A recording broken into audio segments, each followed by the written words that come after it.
bien ne jamais investir. Donc lorsque cette vente est positive, ça donne quand même la possibilité aux décideurs de dire, bon là, il faudra qu'on investisse. Maintenant, lorsqu'on investit, ça veut dire que l'investissement est prêt à lui fournir des gains tels qu'il va pouvoir rembourser son investissement initial et pouvoir accroître sa richesse et bien évidemment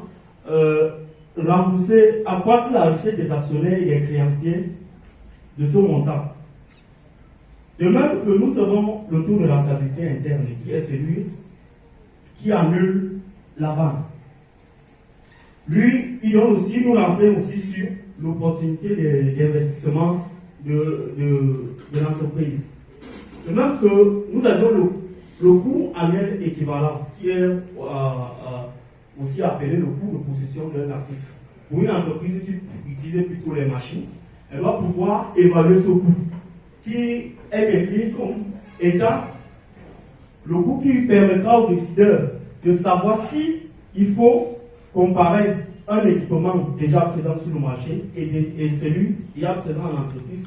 Comment est-ce qu'il poussera pour pouvoir dire que non, il faut mettre celui-ci à repos pour pouvoir continuer avec tel autre équipement. Maintenant, il ressort de cela que ces méthodes présentées précédemment rencontrent des soucis. Des soucis au niveau où, si nous prenons le cas du tri, lui, il nous dit, réellement dit que nous avons la possibilité d'investir sur un projet en ayant une fois sa période de vie, c'est-à-dire la période à laquelle un équipement est censé être totalement amorti. Ici, ce tri rencontre des difficultés à ce niveau où il ne nous permet pas de faire une différence entre plusieurs projets d'investissement. Il ne nous permet non plus de faire une comparaison entre plusieurs projets. Maintenant, nous avions aussi des limites liées à la vente, qui sont successivement celles qui viennent du choix du taux d'actualisation qui était sur la formule précédemment, le caractère dynamique de la stratégie d'investissement ou des biens des équipements de marché. Donc, c'est-à-dire que la vente ne nous permet pas de prendre en compte le caractère dynamique dans la décision.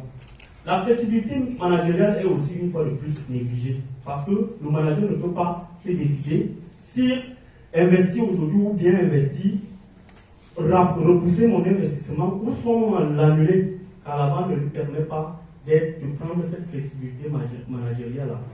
Nous avons aussi la distribution des probabilités des expériences des flux de trésorerie. Vous avez constaté sur la formule de la vente écrite précédemment que les flux de trésorerie étaient calculés en prenant la moyenne. Par conséquent, il se pose un problème à ce niveau, au niveau de la distribution des probabilités des expériences de ces flux-là.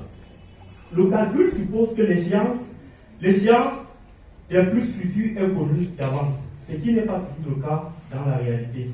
Et nous, on a proposé dans la littérature une autre approche qui est